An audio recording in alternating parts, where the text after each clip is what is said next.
ये हमारे पास में 20 mm का हैमर ड्रिल है, आप लोग देख सकते हो। देखिए ये इसका जो नॉब रहता है हमारा, यहाँ से इस मशीन में प्रॉब्लम क्या है कि ये जो इसका मेटल वाला गियर बॉक्स रहता है इसको हमको चेंज करना है। अंदर इसमें खराबी आ चुकी है, क्योंकि ये हैमर तो चलता रहता है लेकिन अगर सादे मोड में करने के लिए जाते हैं हम ड्रिलिंग मोड में तो नहीं होता है। ठीक है, तो इसीलिए हमको ये जो मेटल वाला गियर बॉक्स है तो इसको चेंज करना है। और मैं दोनों में क्या अंतर है, क्या खराबी है, वो सबसे पहले अंदर मशीन को खोलूँगा और खोल करके फिर इसके बाद में आपको बताता हूँ। इसको चेंज करने का बड़ा सिंपल प्रोसेस है, ज़्यादा कुछ कठिनाई नहीं है। वीडियो को अगर आप लोग ध्यान से देखोगे तो आपको आराम से समझ में आ जाएगा। यहाँ से इसका इस तरह से कुछ नोब निकालना है। यहाँ पर एक छोटा सा छर्रा पारा अंदर पड़ा रहता है। देखिए अगर आराम से निकल जाता है तो ठीक है, इस तरह से ठोक करके आप निकाल सकते हो। अगर ज़्यादा हार्ड फिट है, अंदर परेशानी हो रही है निकालने में, तो कोई बात नहीं है। ज़रूरी नहीं है कि आप लोग उसको निकालो, वो तो बाद में खोलने के बाद में भी निकल जाएगा। यहाँ पर बॉडी में जो इसके ये हाउजिंग में 4 स्क्रू लगे हुए हैं, तो इनको खोल लेना है इस तरह से।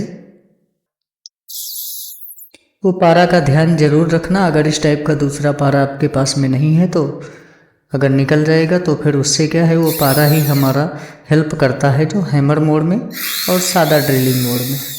इसके लिए हमको उसकी ज़रूरत पड़ती ही पड़ती है।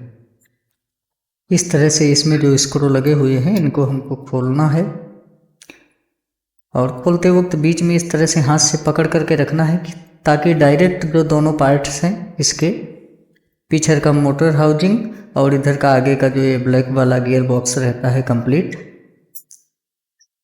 पकड़ करके रखना है। नहीं तो अगर दोनों पार्ट्स अलग हो गया, आर्मेचर सीधा बाहर निकल आया, तो फिर हमारा जो पीछे से भी खोल करके कार्बन वगैरह वो सब सेट करना पड़ता है, कार्बन टूट जाता है। इस तरह से आपको स्क्रू ड्राइवर लगाना है। और जो आगे का ब्लैक वाला गियर बॉक्स वाला भाग है, इस तरह से कुछ आराम से हमको धीरे धीरे से इसको बाहर निकालना है।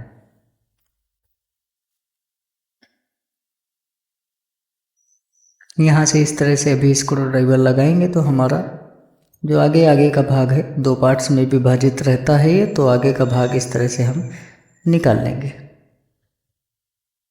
ताकि हमको ज़्यादा परेशानी नहीं पड़े, ज़्यादा मशीन को नहीं खोलना पड़े। इसलिए हमको काम यहाँ करना है, तो यहाँ से फिर हम इसको खोल सकते हैं। हाँ, ये जो चीज़ हम चेंज कर रहे हैं, अगर आर्मेचर के अंदर हमारा बेरिंग ज़्यादा फिट होगा तो फिर हमको पीछे से भी खोलना पड़ेगा। उसका प्रोसेस हम देखते हैं यहाँ पर काम करके। अगर हमारा आगे से काम हो जाता है तो ठीक। तो देखिए इस तरह से बाकी का, अगर ज़्यादा इसमें धूल मिट्टी ऐसा कुछ गया हुआ है या ग्रीस ज़्यादा ख़राब हो गया है तो सभी पार्ट्स को अच्छे से काम कर लेना है। इस तरह से पिस्टन निकाल लेना है। ये देखिए पिस्टन पिन पड़ी रहती है, और ये दोनों साइड में इसमें ये वाशर पड़े रहते हैं। ठीक है, इस तरह के ये वाशर पड़े रहते हैं। मैं निकाल के दिखा देता हूँ। ये मेरे पास में रिपेयर में मशीनें आती हैं तो काफ़ी मैं देखता हूँ मैं कि ये वाशर लोग नहीं डालते हैं। इसकी वजह से ये पिस्टन है हमारा, ये जल्दी ख़राब होता रहता है यहाँ पर। तो ये जो वाशर है, ये हमारा जो क्रॉस बेरिंग रहता है, लंगड़ा बेरिंग, ये जब इसमें घूमता है तो हमको ये वाशर सपोर्ट करते हैं अच्छे से घूमने में भी, और प्लस पिस्टन में ज़्यादा जल्दी खराबी नहीं आती है। कुछ इस तरह से सेट रहता है। तो चलिए इसको हम साइड में रखते हैं। अब देखिए यहाँ पर मैं आपको डिफरेंस दिखा दूँ दोनों में, नए में और पुराने में। देखिए यहाँ से कुछ थोड़ी साफ कर लेते हैं। ये एक सपोर्ट पड़ा रहता है यहाँ पर इस तरह का। देखिए नए के साथ में भी नहीं आया है, कोई ये जो गियर बॉक्स लेंगे उसके साथ में नए में भी रहेगा। यहाँ पर देखिए ये जो उठा हुआ भाग है नए वाले में, इसमें ये टूट चुका है, इसमें ये टूट चुका है। अगर ये सादा मोड में नोब को घुमा करके लगाते भी हैं तो भी ये ऑटोमेटिक गिर जाता है।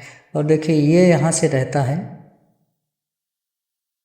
ये इसको लॉक कर देता है, तो हमारा सादा और हैमर दोनों में काम करता है इस तरह से। तो देखिए इस तरह से यहाँ पर इसको फंसाना है हल्का सा सपोर्ट दे करके, और ये जो उठा हुआ भाग है ना बीच में, इसके अंदर की साइड इसको इस तरह से ठोक देना है, तो ये अंदर जा कर के सेट हो जाएगा। ये देखिए इस तरह से ये सेट हो चुका है। बस एक यही चीज़ थी जो उस वाले पुराने वाले गियर बॉक्स में ये टूट गई है, तो इसलिए इसको नया डालना पड़ रहा है। यहाँ से देख सकते हो यहाँ से टूट गया है, तो वो जो हमारा सपोर्ट लगा हुआ है वो पूरी तरह से बाहर ही निकल गया था। अब चलिए यहाँ से देखिए, इसको निकालने के लिए इसमें नीचे की साइड 609 नंबर का बेरिंग इसमें फिट रहता है। तो यहाँ से इसको कुछ इस तरह का रॉड लेना है लोहे का, और इस तरह से ठोकर मारना है कि ये जो हमारा आर्मेचर का सॉफ्ट है जो गियर जैसा दिख रहा है, ऐसा नहीं कि इसको आप लोग ख़राब कर दो। अगर निकल जाता है तो ठीक है, नहीं तो फिर हम इसको पीछे से खोलेंगे, पीछे से खोल करके इसका ट्रीटमेंट करेंगे। तो देखिए इस तरह से कुछ ये निकल आया है, तो पीछे हमको इसमें मेहनत करने की ज़रूरत नहीं पड़ी है। हम नया वाला चलिए हमको फिट करना है। इसके अंदर फिट करने के लिए सबसे पहले तो हम यहाँ पर चारों तरफ ग्रीस लगा देंगे थोड़ी थोड़ी। यहाँ पर जब आप उंगली घुमाइए ग्रीस लगा करके, तब ध्यान रखिएगा, क्योंकि नया गियर बॉक्स है, किसी किसी में धार टाइप में बनी होती है, तो हमारी उंगली को नुकसान नहीं पहुँचाएगा, कट सकती। ये ग्रीस मैंने अभी नया लिया है, ख़त्म हो गया है, बहुत हार्ड था इसका ढक्कन। ये हैमर वाला ही ग्रीस लेना है और पावर टूल्स की शॉप में से लेना है। ये देखिए इसमें जो टेम्परेचर शक्ति रहती है सहने की, वो ये 200 डिग्री से ऊपर की ही रहती है, इसलिए आप इसमें पिस्टन काम करता है, तो आप अच्छी क्वालिटी का ही ग्रीस यूज कीजिए।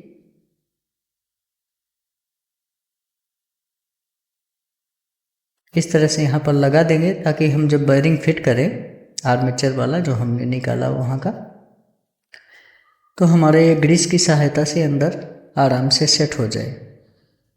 चलिए अगर फिट हो जाता है तो कोशिश करते हैं यहाँ से। तो हल्का हल्का सा, ये क्योंकि मेटल का रहता है, ज़्यादा ठोकर बिल्कुल ही नहीं मारना है, नहीं ये टूट जाएगा। इस तरह से धीरे धीरे करके इस बेरिंग को हमको सेट कर देना है इसके अंदर।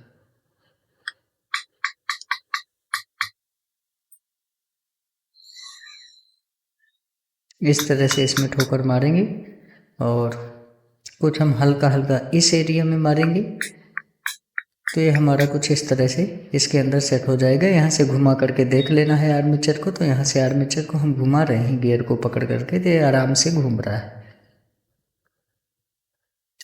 अभी यहाँ पर एक बेरिंग लगा रहता है 608 नंबर, अब इस गियर बॉक्स में लगा हुआ है। इस तरह से ठोंकते हैं, अगर निकल जाता है तो ठीक है, नहीं निकलता है तो फिलहाल में अभी वीडियो को ज़्यादा लंबा ना करते हुए 608 नंबर का बेरिंग एक दूसरा ले लेते हैं और इसमें एक दूसरा बेरिंग डाल देते हैं। बाद में आराम से उसको तो ताड़ करके निकालते रहेंगे, क्योंकि उसमें तो अभी ख़राब हो ही चुका है, कोई दिक्कत नहीं है, बेरिंग को निकाल देंगे। तो देखिए इस तरह से मैंने यहाँ पर 608 नंबर का बेरिंग ले लिया है। अभी इसमें थोड़ी थोड़ी ग्रीस लगा देते हैं हम लोग। इस तरह से ग्रीस लगा देना है, ताकि जब हम बेरिंग इसके अंदर सेट करें बड़े आराम से बेरिंग सेट हो जाए। अब चलिए इसको भी, बेरिंग को हमको सेट करना है। अभी नया है तो इसी तरह का कुछ रॉड लीजिए और बेरिंग के बाहर वाले भाग में, अंदर वाले भाग में नहीं मारना है, और चारों तरफ से इस तरह से घुमा घुमा करके चारों तरफ से आपको ठोकर मार करके इस बेरिंग को अंदर सेट कर देना है।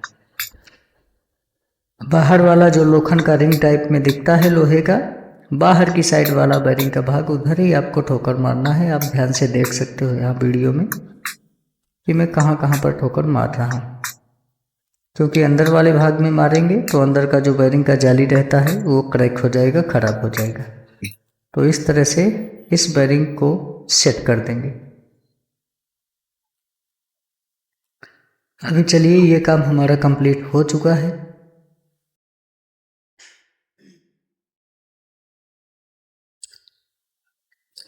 यहाँ से गियर रखेंगे इस तरह से,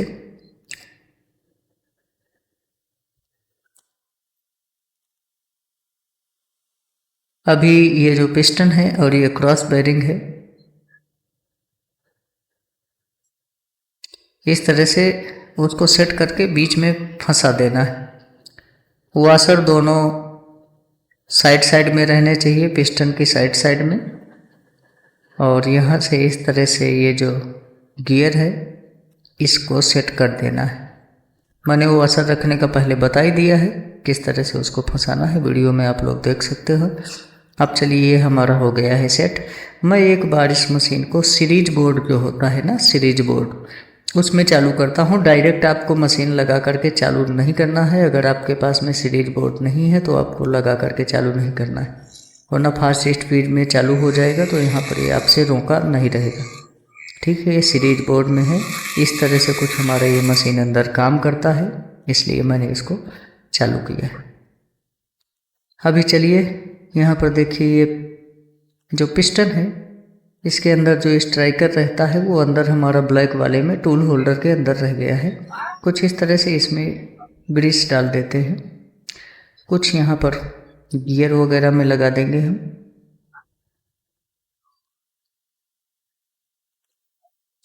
यहाँ से थोड़ी आर्मेचर के गियर से लेते हुए और यहाँ तक इसमें लगा देना है।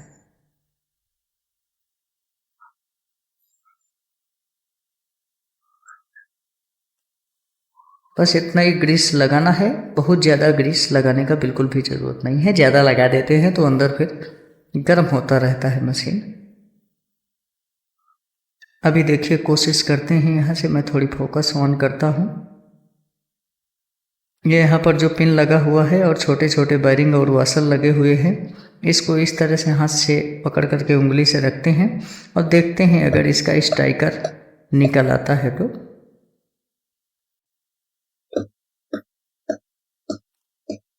तो इसका जो स्ट्राइकर है वो ज़्यादा हार्ड फिट हो गया है। निकलता है तो ठीक है, नहीं तो हम आराम से इसको सेटिंग करके और मशीन को फिट कर देंगे। तो यहाँ पर देखिए थोड़ी सी मैं ऑयल यूज कर देता हूँ, इंजन ऑयल जो 20-40 नंबर का मिल जाता है आपको ऑयल की दुकान में।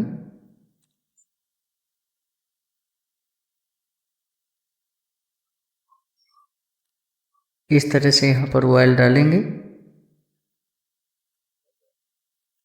और बाद में इसको हम सीरीज बोर्ड में, जो हमारा इसका वायर है सीरीज बोर्ड में लगा लिया है। देखिए सीरीज बोर्ड में लगा करके ही और इसको इस तरह से धीरे धीरे करके सेट कीजिए और सीरीज बोर्ड में हल्का हल्का मशीन को चालू कर दीजिए तो बड़े इजी तरीके से, बड़े आराम से देखिए सेट हो गया है। यहाँ पर सेट होने के बाद में सीरीज बोर्ड में लगा करके रखिए, चालू कर दीजिए मशीन को और धीरे धीरे दोनों पार्टों को पकड़ करके उसको सेट कर दीजिए, सेट हो जाता है। सीरीज बोर्ड अगर आपके पास में नहीं है और आपको नहीं नॉलेज है सीरीज बोर्ड के बारे में, तो मेरा एक वीडियो पड़ा हुआ है, उसका मैं आपको लिंक डिस्क्रिप्शन बॉक्स में दे दूंगा, आप उस वीडियो को भी देख सकते हो।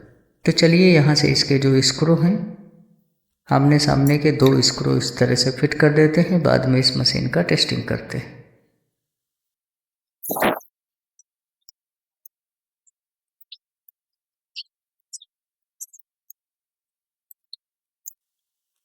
इस तरह से देखिए इसको हमने फिट कर दिया है।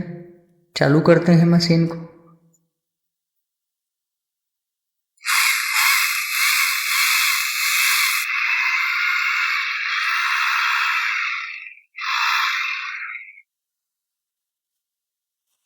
अब देखिए जो पारा पड़ा रहता है कैसे पड़ा रहता है, चलिए मैं यहाँ से आपको समझाने की कोशिश करता हूँ।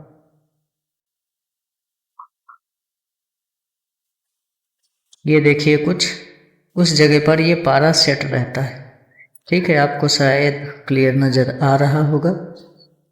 अगर इधर उधर है तो इस तरह से आप स्क्रू ड्राइवर वगैरह की मदद से इसको, जो हमारा गियर रहता है ना, लंबा वाला जो गियर, उसी के अंदर एक होल टाइप में बना होता है, उसी जगह पर इस पारे को सेट करना रहता है। तो ये देखिए इस तरह से उसमें जाकर के सेट हो गया है। थोड़ी नज़दीक से दिखा देता हूँ। अब इसी तरह से मशीन को रख करके, ध्यान रखिए पारा इधर उधर हिलना नहीं चाहिए, और बाद में इस नोब को ऊपर से रख करके और इस तरह से आपको ठोकर मार देना है तो ये नोब हमारा सेट हो जाएगा। अब देखिए ये बिल्कुल परफेक्ट हो चुका है।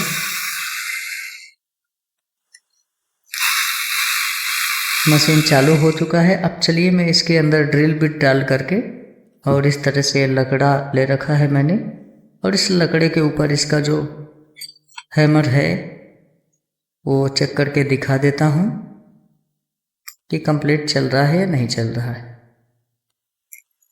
तो ये देख सकते हो यहाँ से ये हैमर मोड है, ये देखिए बिल्कुल सही तरीके से काम कर रहा है। अब सादा ड्रिलिंग मोड चलाते हैं, अब देखिए उसमें से ज़्यादा इफेक्ट नहीं पड़ेगा, ये देख सकते हो आप। अभी फिर से हैमर मोड में लेते हैं और चालू करते हैं, ये देखिए अभी तो हैमर मोड और ड्रिलिंग मोड इसका दोनों परफेक्ट काम करने लग गया है।